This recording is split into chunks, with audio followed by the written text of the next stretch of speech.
Today our Uncle Mike finished his morning work, then came to a lawn, planning to rest here for a bit. He stretched too hard, and immediately felt extremely hungry. So Uncle Mike grabbed his laptop bag and hurried off, looking for a restaurant. But what should he eat? It was clearly a main road, yet there wasn't a single restaurant in sight. Only a coffee shop that served lunch. Looks like he'd have to head to the station. But his empty stomach was now reaching its limit. Fortunately, there seemed to be an Indonesian place across the street, and the sign at the entrance even had fried rice on it. Well, he definitely had to try this place today. Cautiously stepping inside, Uncle Mike glanced at what other tables were ordering, while admiring the decorations in the restaurant. When the server told him the menus were on both walls, he stood right up, and began enjoying this exotic ordering experience. Though he recognized the English words, he had no idea what the dishes actually were.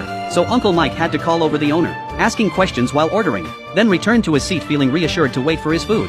Indonesian iced tea, a substitute for oolong tea, tasted ice cold and refreshing, and you could adjust the sweetness yourself. Perfect for a hot summer day indeed. And while Uncle Mike was slowly savoring his tea, his beef tripe was already in the wok. The fried rice was also dancing in the pan. In no time at all, everything was ready and brought to his table. Beef tripe soup, a traditional Indonesian delicacy, tasted fresh and flavorful, with a hint of subtle curry flavor. Very complex and layered. Indonesian fried rice, each grain distinct, golden and glistening, topped with a soft-boiled egg. One bite revealed a subtle fragrance and gentle sweetness, a completely opposite texture from Chinese-style fried rice. So Uncle Mike grabbed the hot sauce on the table and squirted it on top, instantly feeling the sweet spicy bold flavor suited him better.